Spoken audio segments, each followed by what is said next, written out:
हाँ, मैं जानता हूँ Realme GT8 Pro के बारे में आप लोगों को बहुत सारी चीज़ें जाननी है, तो आप एकदम सही जगह पर आए हैं। और लकीली दोस्तों आपको बता दूँ, आज का वीडियो फर्स्ट इंप्रेशन वाला नहीं होगा।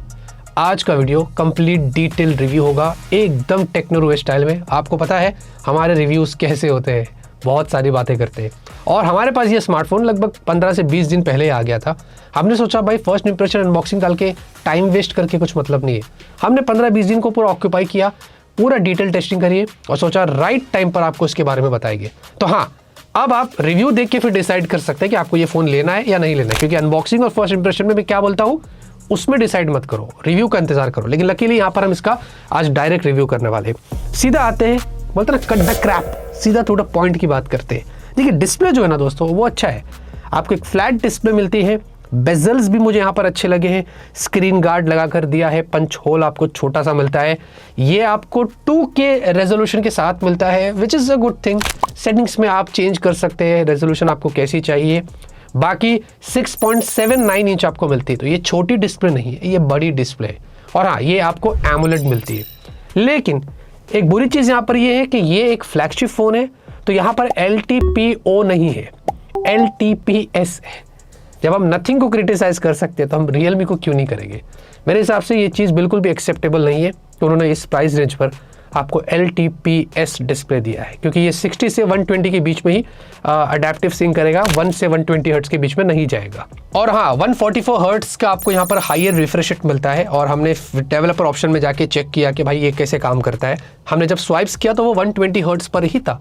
इसका मतलब ये नहीं कि फ़ोन में गड़बड़ी है, नहीं, ये जो डेवलपर ऑप्शन का जो फीचर है इसकी लिमिटेशन ही इतनी है, ये 120 पर ही रहता है, इसके ऊपर नहीं जाता है। बेसिकली हमने दूसरे फ़ोन में भी टेस्ट किया था और उसमें भी कुछ वैसे ही था, लेकिन ऐसा भी नहीं है। इसमें अगर आप डिस्प्ले सेटिंग्स में जाते हैं और स्पेसिफिक ऐप रिफ्रेश रेट वाला ऑप्शन में जाते हैं, बहुत सारे ऐसे ऐप्स हैं जो ब्रांड ने खुद 120 हर्ट्स पर कैप करके रखा है, ये उसके ऊपर नहीं जा रहा है। हाँ, बट कॉल ऑफ ड्यूटी में जाता है, तो ये ब्रांड चाहती तो कर सकती थी, बहुत सारे ऐप्स में ये सपोर्ट दे सकती थी 144 हर्ट्ज का, क्योंकि डिस्प्ले सपोर्ट करता है ना। लेकिन यहाँ पर ऐसा नहीं है, बहुत सारे ऐप्स में नहीं है, सिर्फ कुछ ऐसे ऐप्स है, मोस्टली कॉल ऑफ ड्यूटी अगर गेमिंग ऐप है तो ऐसे सर्टन ऐप्स के अंदर उन्होंने ये सपोर्ट दिया है। बाकी देखिए जो ब्राइटनेस है वो अच्छी है, 7000 निट्स की आपको पीक ब्राइटनेस है। इनफैक्ट हाई ब्राइटनेस मोड भी बहुत अच्छा है, 2000 निट्स का है, जिसमें इंडोर आउटडोर विजिबिलिटी इसकी काफ़ी अच्छी है। और साथ में इसमें हाइपर विजन चिप वगैरह भी दिया है, बेसिकली ग्राफिक्स और डिस्प्ले के लिए ये काम करता है। तो फ्रेम रेट्स जो होता है वीडियो वगैरह में उसको थोड़ा सा बूस्ट करता है, तो हमने वो थोड़ा नोटिस किया, जो कि अच्छा लगता है। अब कुछ लोगों को अच्छा लगेगा, कुछ लोगों को नहीं लगेगा, ये डिपेंड करता है। बाकी डिस्प्ले के ऊपर गोरिल्ला ग्लास 7i है, ये पुराना है, ये हमने बजट और मिड रेंज फोन्स में देखा है। एटलीस्ट विक्टस या विक्टस 2 वगैरह होना चाहिए था, जो मुझे यहाँ पर ऐसा लगता है। बाकी डिस्प्ले में आपको बहुत सारे कलर ऑप्शंस मिलते हैं, उसके अलावा आपको हाइपर क्लैरिटी है, HDR है, हाइपर मोशन है, ये सारी चीज़ें आप अपने हिसाब से ट्विक कर सकते हैं। यूट्यूब पर ऑब्वियसली आपको HDR का सपोर्ट दिया गया है, नेटफ्लिक्स के ऊपर आपको डॉल्बी विजन भी है, और साथ में प्राइम वीडियो पे फुल HD है। देखिए जितने चीज़ें हमने डिस्प्ले में एक्सपीरियंस करी है अच्छी है, बट कमियां जो है वो मुझे लगता है कि ब्रांड को पूरी करनी चाहिए। बाकी सॉफ्टवेयर की अगर बात करें तो भाई देखिए मैं ज़्यादा टाइम वेस्ट नहीं करूंगा। ऑलरेडी हमने Realme UI 7 पर एक डेडिकेटेड वीडियो बनाया है, तो यहाँ पर काट देता हूँ, आप जाके देख सकते हैं। और उस वीडियो में हमने यही फ़ोन यूज़ किया था आपको सारी चीज़ें बताने के लिए, तो आई थिंक अब क्लियर हो गया। लेकिन अपडेट की बात करें तो 4 साल की आपको ईयरली OS अपडेट्स और 5 साल के सिक्योरिटी पैचेस, मैं यहाँ पर इसको अच्छा बोल सकता हूँ। रीज़न ये है कि Realme के फ़ोन्स में हमने देखा है 2 और 3 साल के ही अपडेट्स देती थी ब्रांड, लेकिन चलो एटलीस्ट ये फ़ोन में उन्होंने केयर किया और 4 साल की अपडेट्स दे रहे, तो चलो ये चीज़ ठीक है। बाकी इसमें काफ़ी सारे ब्लोटवेयर्स हमने देखा है जो कि फ्लैगशिप्स में होने नहीं चाहिए, बट स्टिल आप उनको अनइंस्टॉल कर सकते हैं। Thankfully hot tabs hot games हमने नहीं देखा, बट सेटिंग्स में रहता है, वो डिजेबल्ड ही था, तो उसको टर्न ऑन करने की ज़रूरत नहीं है। लॉक स्क्रीन के ऊपर भी वो मैगजीन वगैरह के सीन थे, लेकिन ये भी बाई डिफ़ॉल्ट बंद था, इसको भी ऑन करने की ज़रूरत यहाँ पर नहीं है। आपको स्टॉक डायलर दिया गया है, कॉल रिकॉर्डिंग वगैरह करना है वो आप कर सकते हैं। स्टॉक मैसेजिंग भी मिलता है, अगर आपको गूगल का यूज़ नहीं करना है वो आप इनका खुद का कर सकते हैं। और उसके अलावा ऐप मार्केट और थीम स्टोर के अननेसेसरी नोटिफिकेशंस आ जाते हैं, वो आपको ये सारी चीज़ें बंद करनी पड़ेगी। आप सोचो फ्लैगशिप फ़ोन में आप इतना स्पेंड कर रहे हो और नोटिफिकेशंस आ जाए एड्स की जैसे, तो कितनी बुरी बात है। तो आई थिंक ये भी एक फीडबैक है जो ब्रांड को कंसिडर करना चाहिए। और हाँ, अक्टूबर का सिक्योरिटी पैच यहाँ पर है, आई थिंक जब शायद रिटेल यूनिट आप लोगों के पास आएगा तो हो सकता है उसके बाद ब्रांड एक अपडेट करके फिक्स कर दे, जो कि मैं बोल रहा हूँ। बाकी तो हमने यही सारी चीज़ें सॉफ्टवेयर में नोटिस करी थी। बैटरी दोस्तों 7000 mAh की है और इसमें आपको 120 वॉट का अडेप्टर बॉक्स में मिलता है, ठीक है। और साथ में इसमें 50 वॉट का आपको वायरलेस चार्जिंग भी मिलता है। वायरलेस चार्जिंग की ज़्यादा बात नहीं करेंगे, क्योंकि अभी क्या बहुत सारे लोग यूज़ करते हैं, बहुत सारे लोग नहीं भी करते, तो उसको छोड़ देते हैं। नॉर्मली अगर पहले चार्जिंग की बात करें तो 27 मिनट्स के आसपास ये 50% चार्ज हो जाता है। अच्छी बात है ना कि अगर 27 मिनट्स में आधे घंटे में 50% चार्ज हो जाता है 7000 mAh बैटरी, तो आपको बहुत सारा बैकअप मिल सकता है। फिर आपको लगभग 1 घंटे के आसपास ये 100% हो जाता है।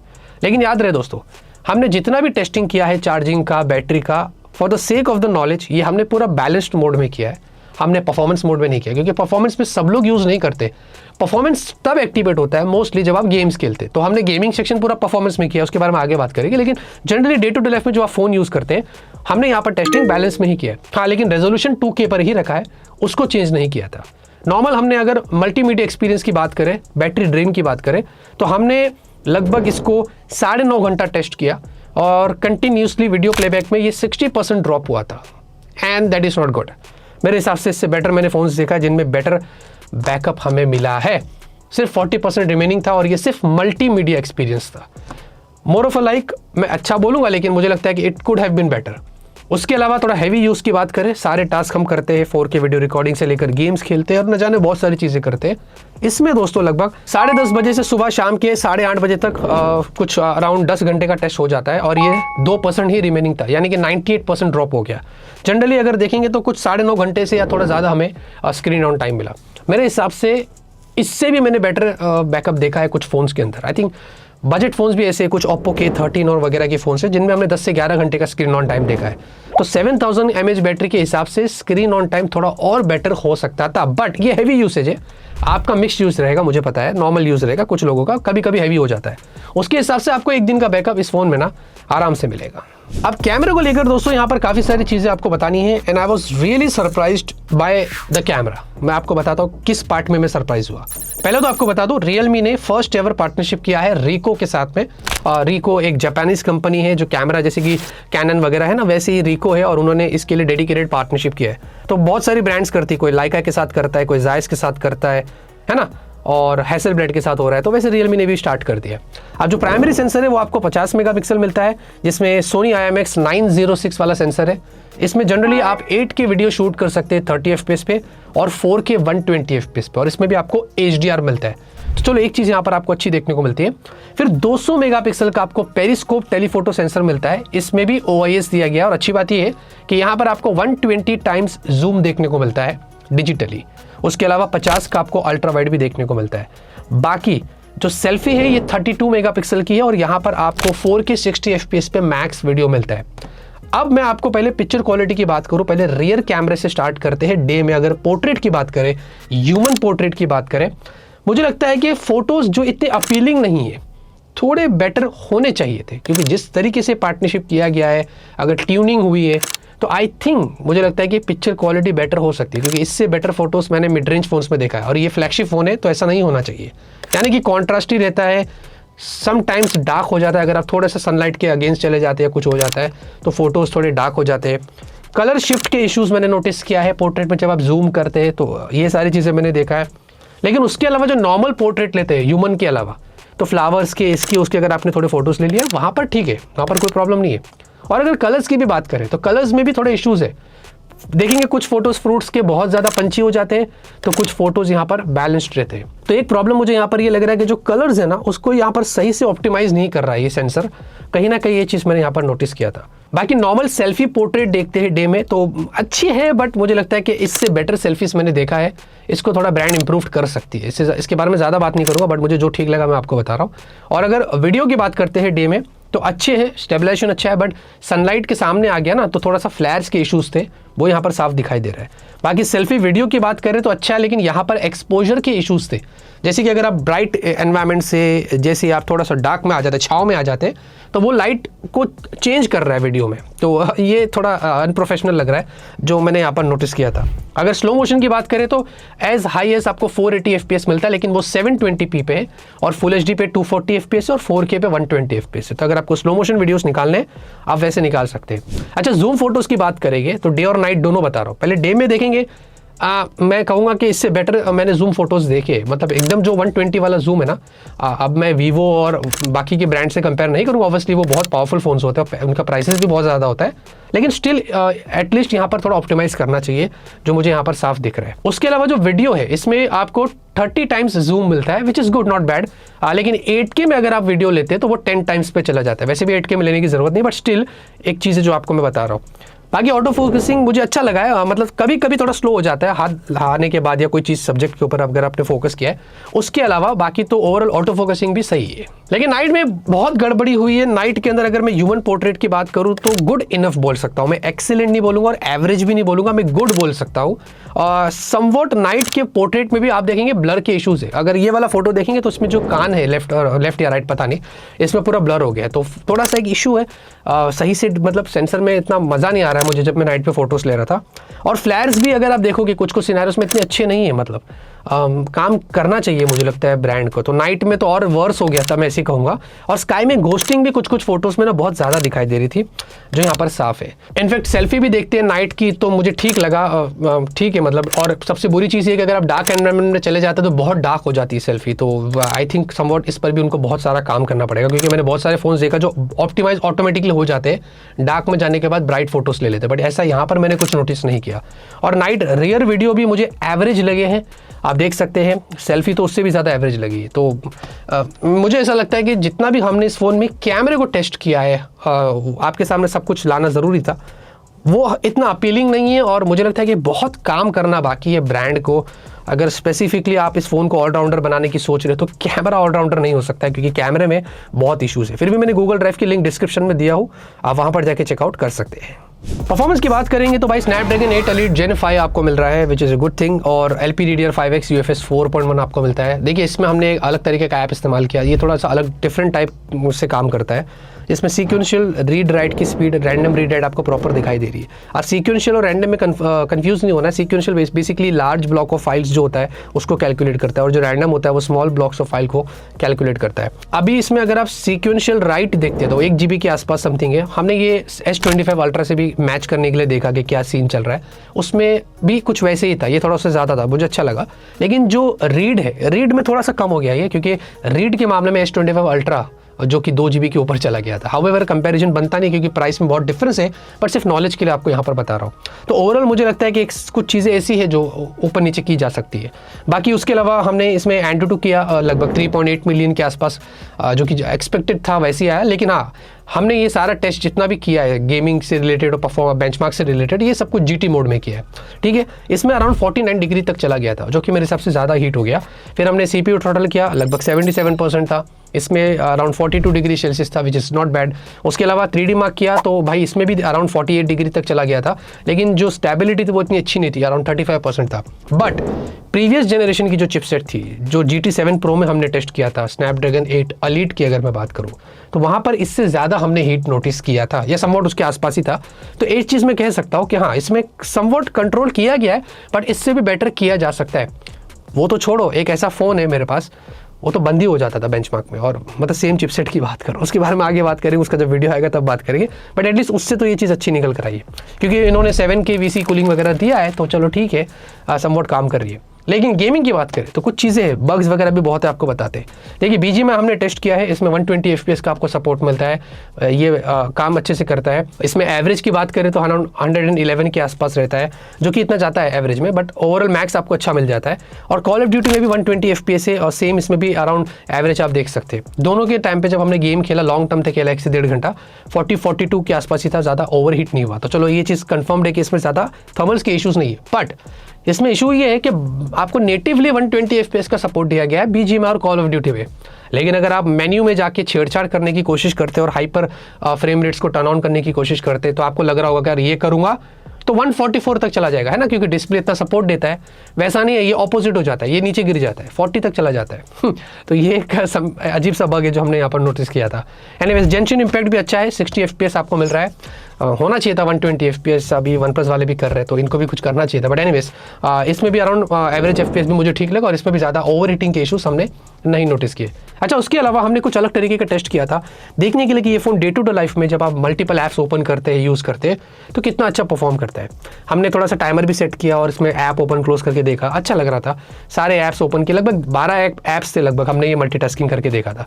2 मिनट के आसपास समथिंग सारे ऐप्स ओपन हो गए, हमने जो करना था टास्क वर्क्स वो सब इनिशिएट कर दिया पर्टिकुलर ऐप में, तो बढ़िया है, मतलब मल्टीटास्किंग एक्सपीरियंस ठीक है। बट प्रॉब्लम ये है ऐप के यूज़ करने के बाद जब आप दोबारा यूज़ करना चाहते हैं, इसमें तो हमने टाइम भी नहीं लिया, 1 मिनट के अंदर ही सारा काम कर लिया। बहुत सारे ऐप्स अगर आप देखोगे तो रीलोड हुए थे। तो मुझे ऐसा लग रहा है कि ये जो रैम मैनेजमेंट वाला जो सीन है इसके अंदर वो इतना अच्छा नहीं है। मल्टीपल ऐप्स रीलोड कर रहे हैं। भाई ये फ्लैगशिप फ़ोन है और इतनी पावरफुल चिपसेट है, इतना अच्छा रैम सपोर्ट दिया है, स्टोरेज सपोर्ट दिया है, ये चीज़ नहीं होनी चाहिए। तो समवॉट मुझे लगता है कि इसको भी कहीं ना कहीं ब्रांड को ऑप्टिमाइज करना चाहिए। डिज़ाइन को लेकर भी कुछ बात करनी है दोस्तों। आपको पीछे जो है वो ग्लास बैक है, मैट इफेक्ट है, अच्छा लगा मुझे, एकदम स्मूथ है और एल्यूमिनियम फ्रेम्स के साथ आता है। एजेस पूरा एप्पल को मिमिक किया है, राउंडेड आपको एजेस देखने को मिलते हैं। 8 mm की थिकनेस है, बैटरी के हिसाब से ठीक है और 221 ग्राम्स का है। तो Samsung S25 ultra, iPhone 17 pro max जैसे आपको फील आएगा अगर आप इसको हाथ में होल्ड करते हैं, मतलब हल्का फुल्का फ़ोन नहीं है। और हाँ, वो एक जो बटन है ना, एक्शन बटन और स्नैप बटन, आजकल ओप्पो, वन प्लस ये सब दे रहे हैं, एप्पल में मिलता है, तो आई थिंक इसमें होना चाहिए था एक एडिशन, जो ये कमी लगी मुझे। कैमरा बटन नहीं दिया, वो बहुत अच्छा किया क्योंकि मैं इतना यूज़ करता नहीं और वो यूजलेस है। एनीवेज, उसके अलावा दोस्तों आपको इसमें IP66, 68, 69 ये मिल जाता है। साथ ही साथ इंटरचेंजेबल ये जो कैमरा बैक है ये आप कर सकते हैं। अभी हमारे पास बाई डिफ़ॉल्ट यह है, बताया गया कि कुछ लोगों को बंडल्ड भी दिया जाएगा, ऑफर रहेगा, तो बाकी आपको अलग से आई थिंक परचेज करना पड़ेगा। ऐसे बॉक्स रहेगी उसके इस तरीके से, और उसमें क्या इस तरीके से कैमरे का वो आएगा जो आपको जैसा आपको चाहिए, और साथ में उसका केस भी अलग से दिया जाएगा ऑब्वियसली, क्योंकि मैं यही सोच रहा था, क्योंकि अगर आप जैसे ही बैक चेंज करते हैं, ये सर्कल है, फिर आपने रेक्टेंगल वाला यूज़ कर लिया तो फिर उसमें सर्कल वाला केस कैसे लगेगा। तो जो आपको वो लोग बैक दे रहे कैमरे का, उसके साथ में केस भी दे रहे, तो आई थिंक यही सेंस बनता है जो यहाँ पर मुझे लग रहा था। बाकी अल्ट्रासोनिक फिंगरप्रिंट सेंसर है, चलो ये ठीक, आपको ये चीज़ अच्छी मिल जाती है। उसके अलावा डुअल माइक है, डुअल स्पीकर्स दिया गया है। मैं आपको बता देता हूँ, अभी फिलहाल के लिए देखेंगे, हमने ये ऑन रखा है और यहाँ पर फुल वॉल्यूम पर चल रहा है, ये देखेंगे फुल वॉल्यूम कर दिया है।